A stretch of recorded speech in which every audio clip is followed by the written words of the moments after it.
Welcome to my YouTube channel dietitian Shikha Mishra. जैसे कि सर्दियों का टाइम आ चुका है, तो ऐसे में और सर्दी नहीं भी होती है तो गर्मियों में भी हम इंडियन की सुबह की अगर सबसे पहली पसंद बताया तो वो है चाय। तो चाय पीने का सही तरीका क्या है, चाय पीने का सही टाइमिंग और चाय दिन भर में कितनी बार लेना चाहिए, आज मैं उससे रिलेटेड आपसे बात करने वाली हूँ। तो चाय पीने का पहला हम क्या करते हैं मिस्टेक कि चाय जो हम पहला इनटेक लेते हैं वो मॉर्निंग में, वो भी एम्प्टी स्टमक लेना पसंद करते हैं। तो जब हम चाय को एम्प्टी स्टमक लेते हैं तो वो हमारे एब्डोमेन में गैस प्रोड्यूस करने में बहुत ज़्यादा हेल्प करती है, जिससे हम गैस्ट्रिक इश्यूज को फेस कर सकते हैं।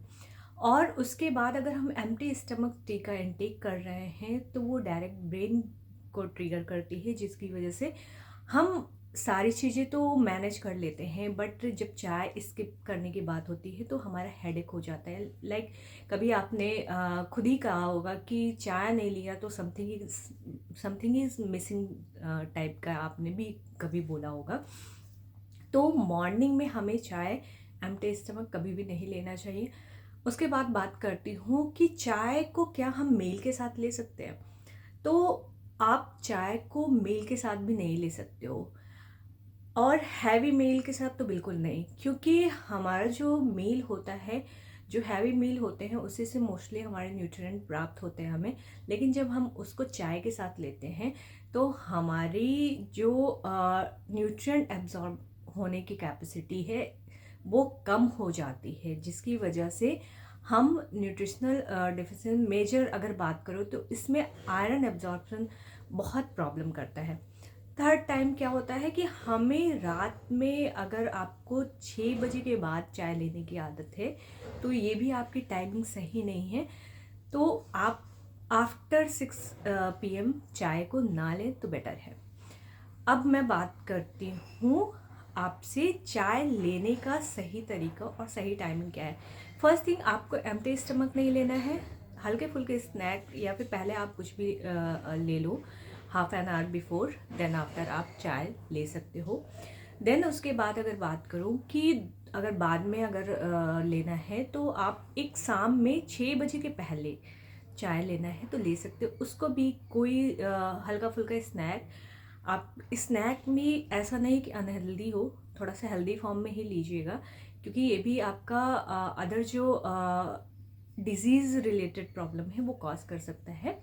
तो आप उसको यूज कर सकते हो, लाइक रोस्टेड चना हो गया, रोस्टेड पीनट्स हो गए, आपके मुरमुरे वगैरह, इसको आप ले सकते हो। और चाय दिन भर में आपको अगर लेने भी है तो बस 2 बार, 2 बार से ज़्यादा आपको चाय लेने की आवश्यकता नहीं है। क्योंकि अगर चाय की मात्रा बहुत ज़्यादा होती है वो कहीं ना कहीं हमारी भूख को कम करती है, हमारी जो न्यूट्रिएंट एब्जॉर्प्शन की कैपेसिटी है उसको रोकती है। और जो अगर ज़्यादा आप चाय का इंटेक करते हो तो वो स्लीपिंग डिसऑर्डर भी कॉज कर सकता है। मीन कि चाय को एक हम खुद को एक्टिव करने के लिए लेते हैं। तो जब इसको बहुत ज़्यादा इनटेक कर लेंगे तो, या फिर रात में जस्ट सोने से पहले 6 बजे के बाद कभी अगर लेते हैं तो हमारे ब्रेन को एक्टिव कर देगा, जो कि ऐसा नहीं होना चाहिए। रात में सोने से पहले हमारा ब्रेन आपका रिलैक्स फेज में आ जाना चाहिए। बट चाय या कॉफ़ी का इनटेक अगर हम रात में करते हैं तो वो हमारे ब्रेन को एक्टिव कर देता है। अगर मेरी जो भी चाय से रिलेटेड आपको इन्फॉर्मेशन मैंने बताई है, अगर वो हेल्पफुल लगती है या फिर नॉलेजेबल लगती है तो प्लीज़ मेरे चैनल को लाइक शेयर एंड सब्सक्राइब जरूर करिए। Thank you.